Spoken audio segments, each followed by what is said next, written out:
So you found our podcast. We are Mind Beyond the Mission. This is a podcast about veterans and their families, and specifically mental health. What goes on in our lives, what goes on in our heads. We're not talking to you as doctors or professionals. We're talking to you about living with it and what it's like.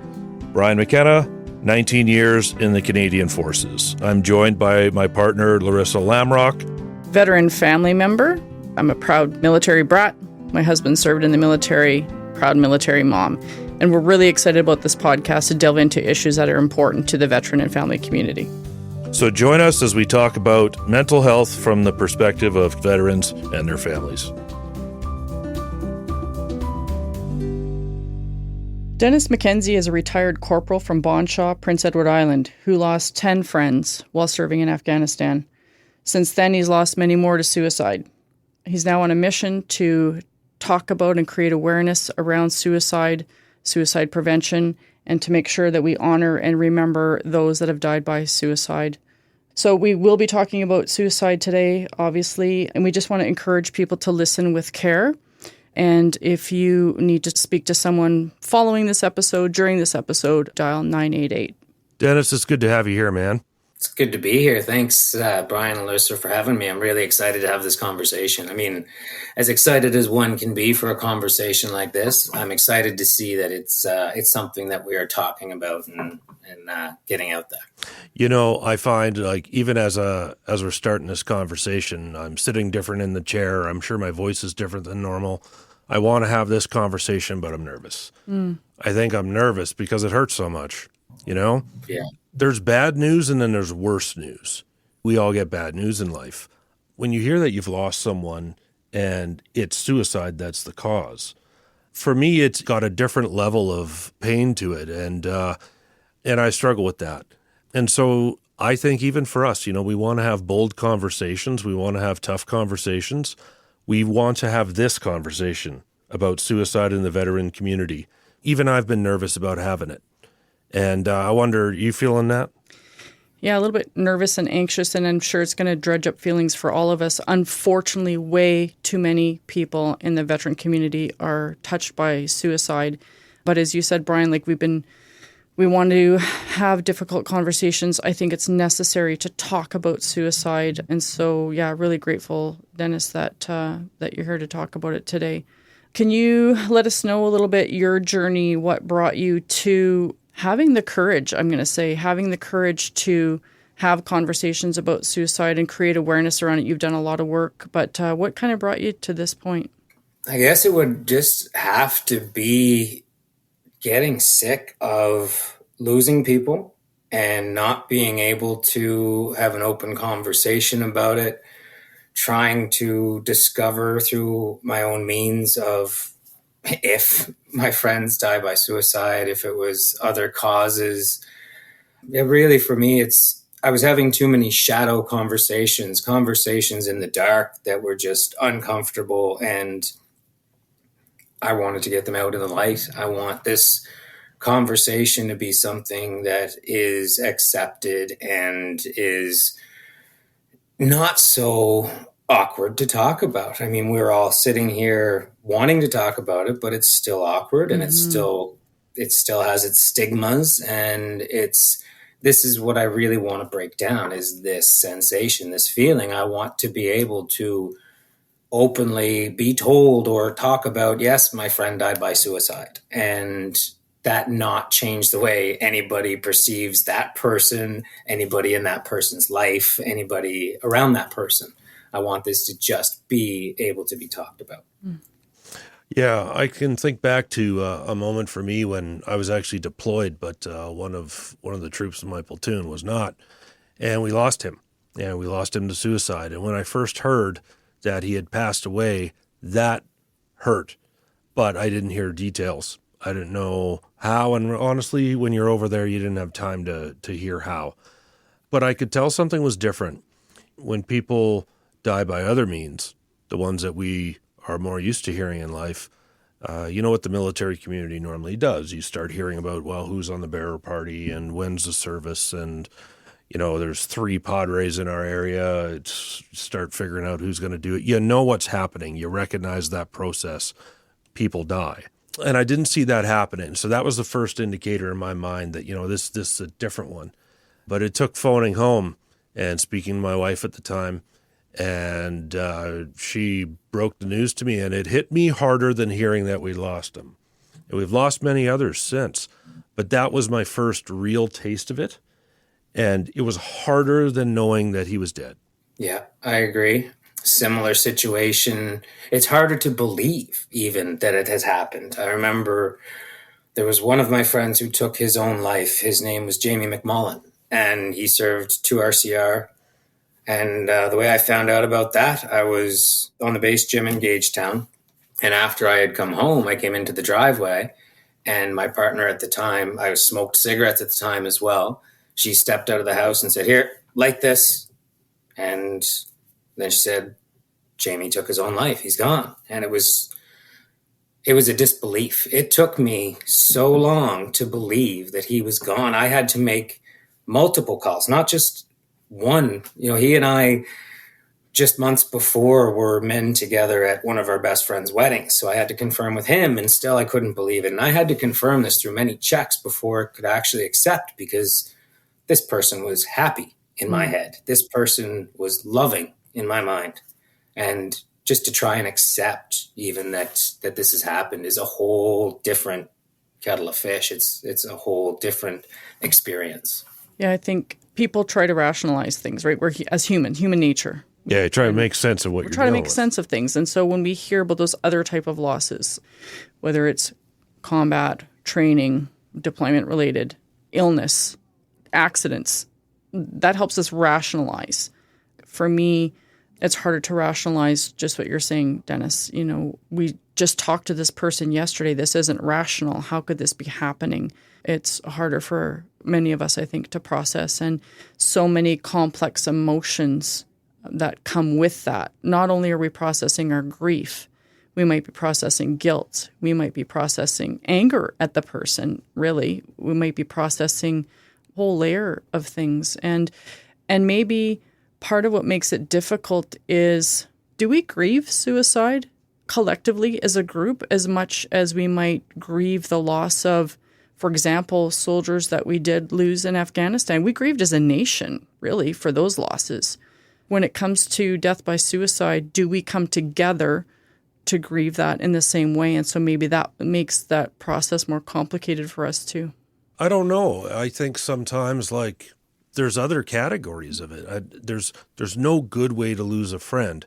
But I know, when we've lost people due to training, that hurts in a different way than combat, right? Yeah, we understand absolutely. Combat. We're up against them. They're up against us. It's not easy, but it's pretty simplistic to understand the concept of what's going on. I think for this, though, I don't understand what's going on. And I think that's what adds it's like confusion and pain at the same time. One thing I wanted to ask you, because I'm pretty sure I know the answer, but I want you to walk through a process here for me on what you go through when you hear we've lost somebody and you don't hear any details. Like, this person has passed away and there's nothing else to follow about how and what and where and why. Where's your gut go if it's a service member or vet? It instinctually now goes to suicide, unfortunately. As soon as I see or hear died suddenly, that one does it for me every time now, because it started with our friends in their 20s into their early 30s. Now it's starting into 40s. And it's still every time that's the assumption. And I hate that that's the assumption. But then what happens is I have to start digging and start asking, because I can't just leave something like that. This is something that is near and dear to any of us that served overseas. I mean, I've had my own bouts of suicidal times where I was very, very low.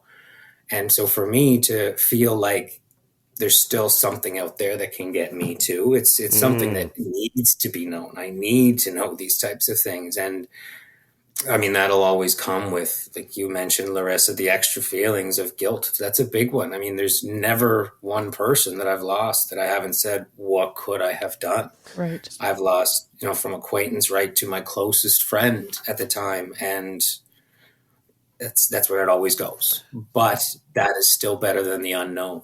It's something I went through many years ago when I went through my own relationship with violence. And I think, when you go through military training, we teach you, close with and destroy the enemy. That's not the same as look after yourself, right? No. They're two very different things. It's not self-defense. It's we're doing this with a purpose. And I think you come to terms with the fact that we all have the capacity to do violence in us, and then we choose to be controlled, law-abiding people. But within that as well, I think I've looked at some suicides of friends of mine and wondered, do I have that capacity? Like, it's made me do some self-reflection that I'm really, really uncomfortable with.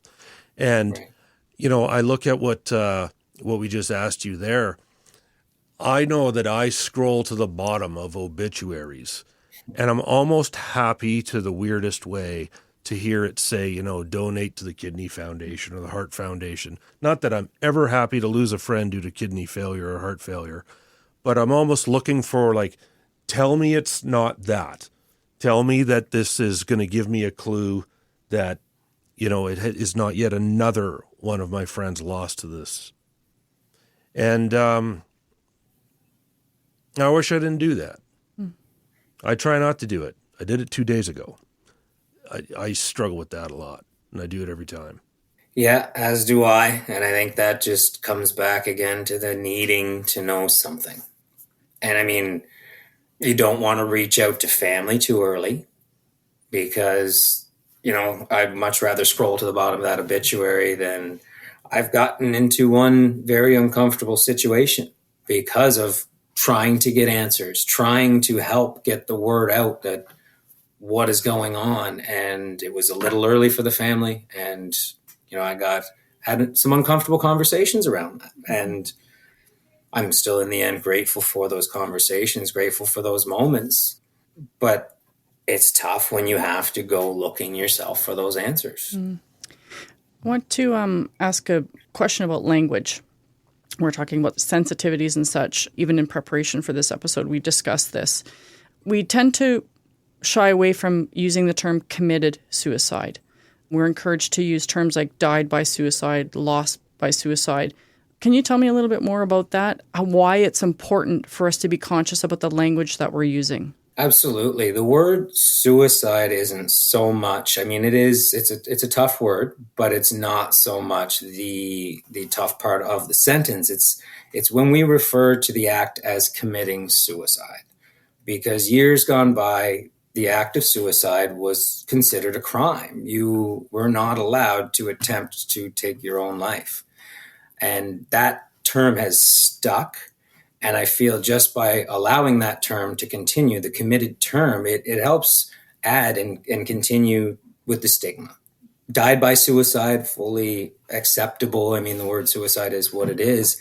It's just that we've still maintained the level of shame by continuing with acknowledging it as something that shouldn't be done, something that we don't agree with being done. Then we keep that level of shame. And it's an odd paradox that I sometimes refer to and point out that if you go back to ancient times in Japan, a samurai would take their own life to save their family's honor. That was an honor as opposed to being killed on a battlefield. And now we look to where we are today and we can't even talk about someone who was so damaged and so alone feeling that they took their own life.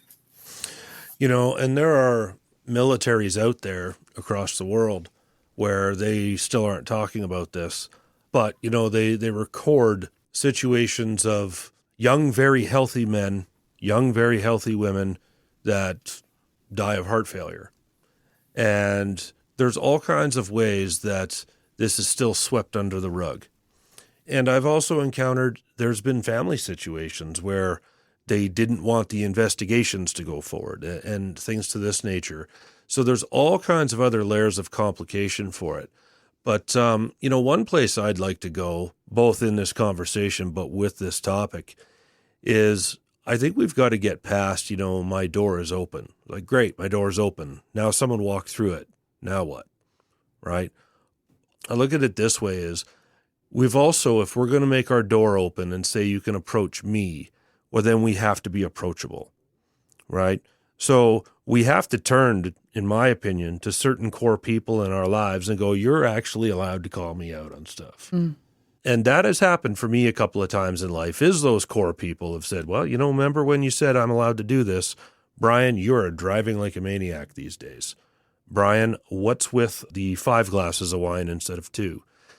And I don't know if that's a solution. I don't know if that works for the next guy.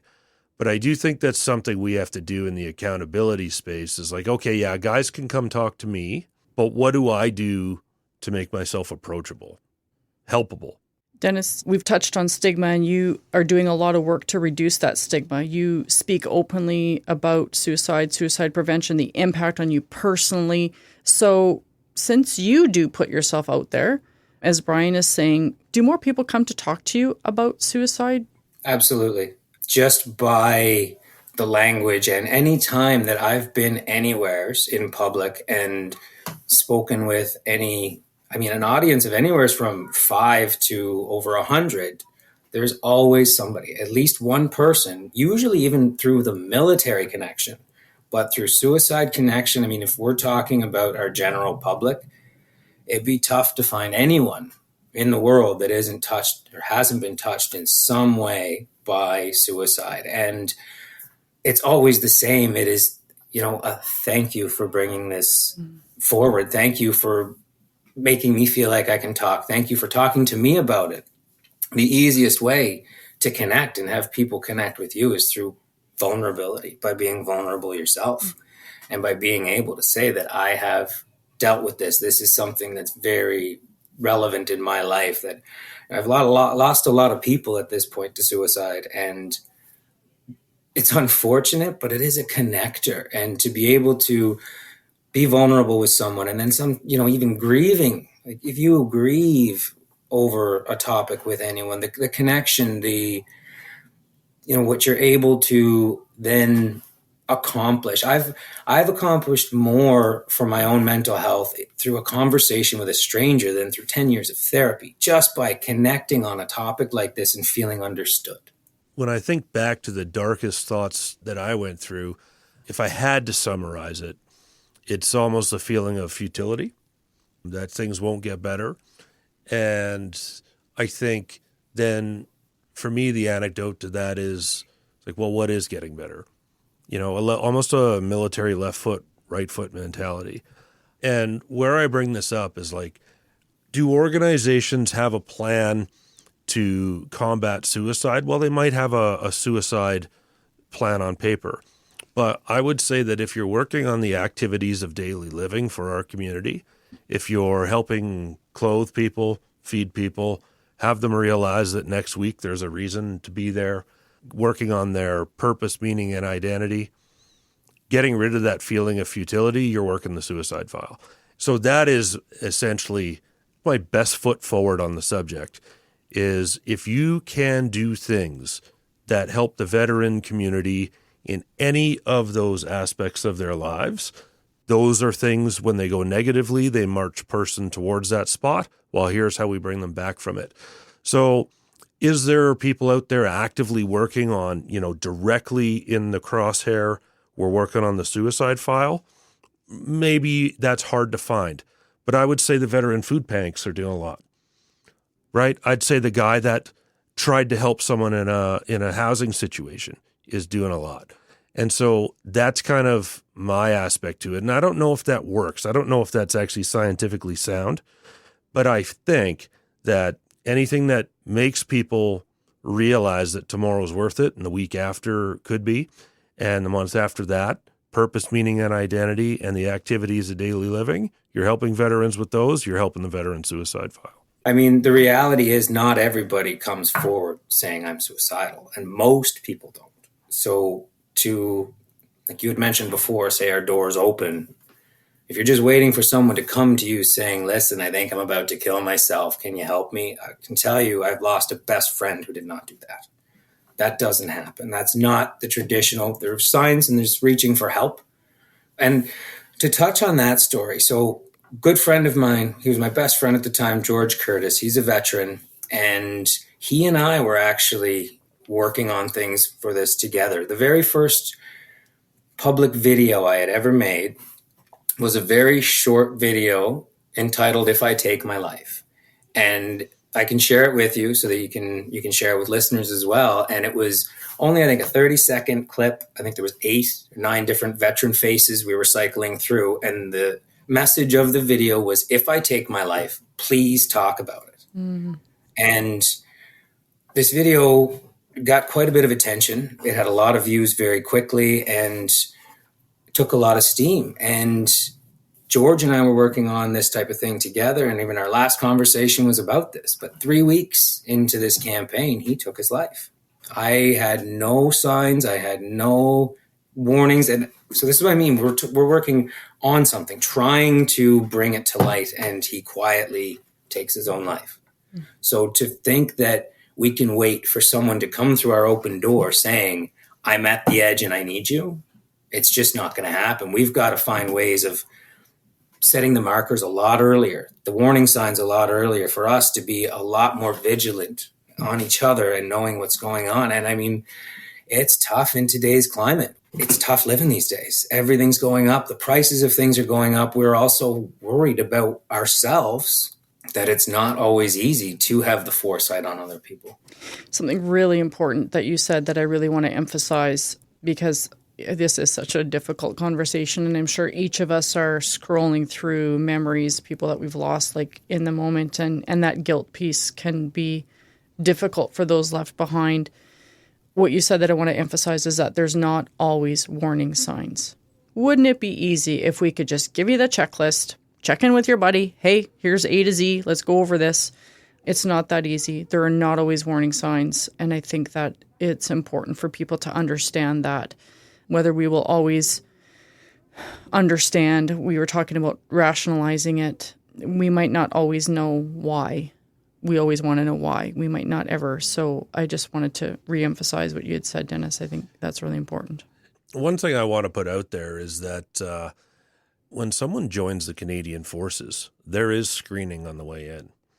So I've heard a lot of arguments in the public space about, well, is the rates of suicide in the Canadian Forces in the veteran community, is it higher or less than the rest of the public? And well, I don't care. I don't care if the number's higher or less. It's awful is what it is. That's a good enough number for me. I think of it this way, is like, even if someone makes the math argument and says it's the same, it's not the same, by the way. But even if they say that, we have specifically taken people out of society and screened them medically to come into the forces. We have put them in this team. We have taught them how to basically have teamwork and friendship situations that are over and above what the rest of society has. I mean, what are we selling? Are we selling you a place to go rappelling and shoot guns? Maybe. We're not selling dental care. We're selling the team, right? When we sell you on a life in the forces, however long that period of time that you choose to serve is, we're selling you on the brotherhood, the sisterhood. Welcome to the team. So we've put a lot of things out there for this person to screen that they were okay to come in and to give them a lot of supports while they're in. So doing the job is so difficult on some of these people that despite those aids, they still wind up walking down this path. And that's why I'm never going to worry about the numbers in so much as is it higher or lower in Newfoundland than BC? Who cares? If it's my friend, it's the worst thing in the world. And I think that's a lot of it. And it's part of why this conversation has taken us months to actually pull off. It's not because we didn't want to do it. It's because it's so testy and it's so hurtful, and it's just the worst way to lose somebody. It really is. We lost, my home unit lost a guy from a training accident a couple of years back. That was really stunningly hard, and that hadn't happened to us in decades. And I felt that one worse than the combat deaths. And I felt that one worse than, heart attacks and regular life scenarios. But the worst ones for me are suicide. I'd also like to acknowledge, we're talking most specifically right now about military members and veterans. It is unfortunate that family members experience suicidality on a number of different kind of facets as well. Unfortunately, during my time providing peer support, I had family members attempt to take their life and take their life. You know, there's a lot of unique stressors from this kind of culture, from this calling, and also the family members supporting veterans and military members who are suicidal. That has its own kind of impacts and is extremely difficult. And I think that might be the whole other podcast, Dennis, that we have you back for. But I did just want to acknowledge that family members can experience that as well, and unique, impacts to friends and families. I'm going to switch it for a second, just because I want to lighten it up a little bit for a second. I mentioned to you, Dennis, in preparation for this episode, I stalked you online a little bit. And what was apparent to me, I think probably from the first time I met you, we've had a few interactions on different conversations or projects that's going on. I got a chance to finally meet you in person. It doesn't take long for someone to learn what a compassionate person you are. And I really do admire that about you. And one of the reasons why I personally felt that you were the right person to have this conversation with. But in doing that stalking, I found out that that compassion extends beyond people. You're pretty compassionate toward animals too. A seal story and an owl rescue story. Yeah, I've been pretty connected with animals my whole life. The owl was really interesting. I was just driving my kids to a basketball practice one day here in PEI. As we were driving to practice, an owl came trotting across the road. I hadn't even seen an owl in so long. So it was clearly injured, couldn't fly. And I turned around and it was only still halfway across the road. So I stopped behind it, almost got rear-ended doing it, but was able to stop behind the owl so it could get across. And actually had to track it through the woods for a little while in a pair of Crocs in the winter because I was only heading to a gym. So, we were able to, I had my kids with me. It was a beautiful experience. We were able to get this owl, bring it in, and actually take it over to a place in Nova Scotia called Hope for Wildlife. That's a wildlife sanctuary over there, and they were able to take it in. But, seal. There was also a seal when I was young. My mom rescued a seal, so I guess that's probably where I got it from. And we had this seal in our home for a couple of months, feeding it and raising it until we took it to the vet college. They would finally accept it. They wouldn't take the seal at first, but they accepted it and they took it and it was released. It was, brought back to weight that it needed to be, and it was released just a baby. But yeah, it's something that's always been around me. I have a crow that pecks on my windows every day for the last year now. So we've always got animals around in some capacity. So one of the things that's happening right here is this been a tough conversation, but one of the ways that it's really healthy to end tough conversations is to do things that bring up inspirational life, bring up things that put a smile on your face, and also bring up things that bring you back to the room and the space that you happen to be in, right? For me, a lot of the difficult things that happen to me happen in other countries. So one of the great things that helps me ground myself and come back into reality out of tough conversations is to remind myself that the Canucks won last night, that this table's white, that I'm working with my friend, that I get to speak to you, and that I'm actually here, happen to be in Ottawa today, and all those things, whether it's touch, smell, sound, that can remind me that, you're in a studio in Ottawa, and the thing that's bothering you in your mind is 13 years ago. That's a technique that's worked well for me. And also things that have got me through tough moments in the past, through those dark days, is what you just walked us through. Talking about things that, you're not lying to yourself when you tell yourself something that brings you joy. But you might be reminding yourself of something that you're glossing over at the moment. I think that's a great segue to talk about a little bit of work that you are doing, which I don't know if I can say it would bring you joy, but I know it's a passion for you, is how you've taken your passion for music.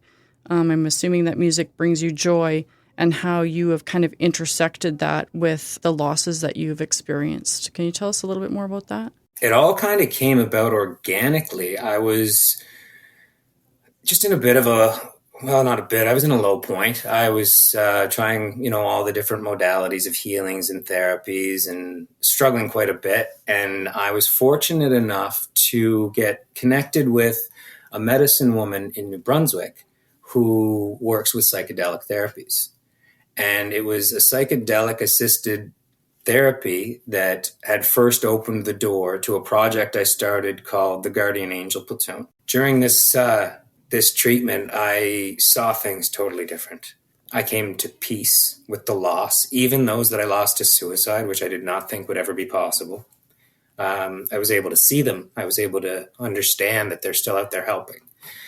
So that led to it was a dream state that I had seen the Guardian Angel Platoon, and that segued to a song called the Guardian Angel Platoon and into a full album that is all based on my military experience and my loss. And and it was the whole creation didn't really have an end state or an end goal. It was just something I wanted to do, but since has been so healing. And it's so much more than just the album itself that was the healing. It was the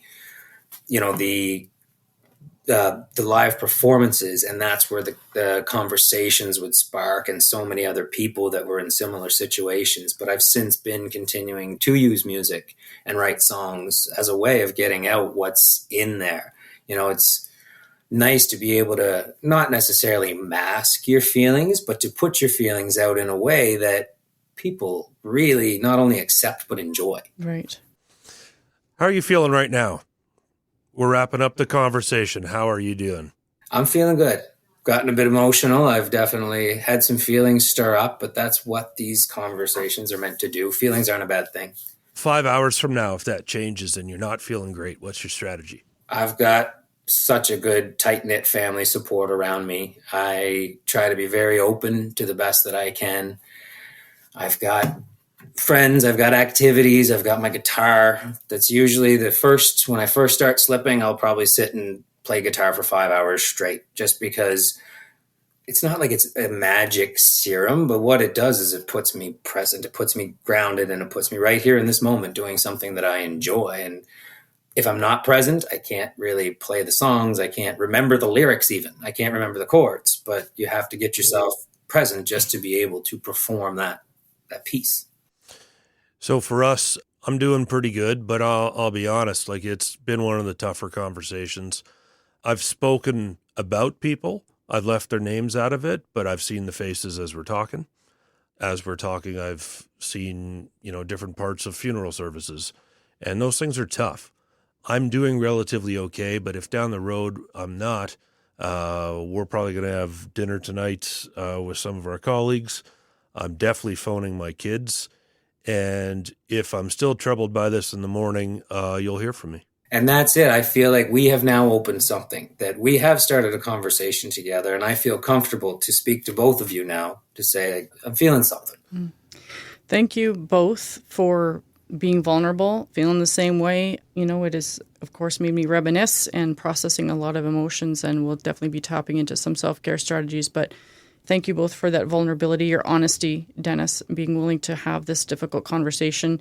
We don't often mention it in the podcast, but we will have resources listed in the description. We're going to put some connections to some of the work that you've done, Dennis, for people to become more familiar. And please continue to have the conversations. Thank you, Dennis, for joining us today from Charlottetown. Thank you for all the other volunteer professional work you do in this space. And this has been another episode of Mind Beyond the Mission. We hope you enjoyed this episode of Mind Beyond the Mission. If this conversation resonated with you or helped you in any way, I encourage you to subscribe to Mind Beyond the Mission wherever you listen to your podcasts, so you'll be the first to know when our next episode comes out. And if you know someone who might relate to what we've shared or could find it helpful, please feel free to send it their way. We're all on the same team. Plus, we'd love to hear what other topics you'd be interested in us exploring in future episodes. Brian and I have a lot of ideas and subjects we plan to dive into, but you, the listener, have probably experienced or thought of topics that haven't crossed our minds yet. Please reach out if this is the case. We're on social media at Atlas Veterans CA on most platforms, so please feel free to tweet at us, send us a message, or leave a review on this episode, and let us know what else you'd like to hear us talk about. Brian, it's always a pleasure having these important conversations with you. Looking forward to next time. You bet, Laryssa. Take it easy.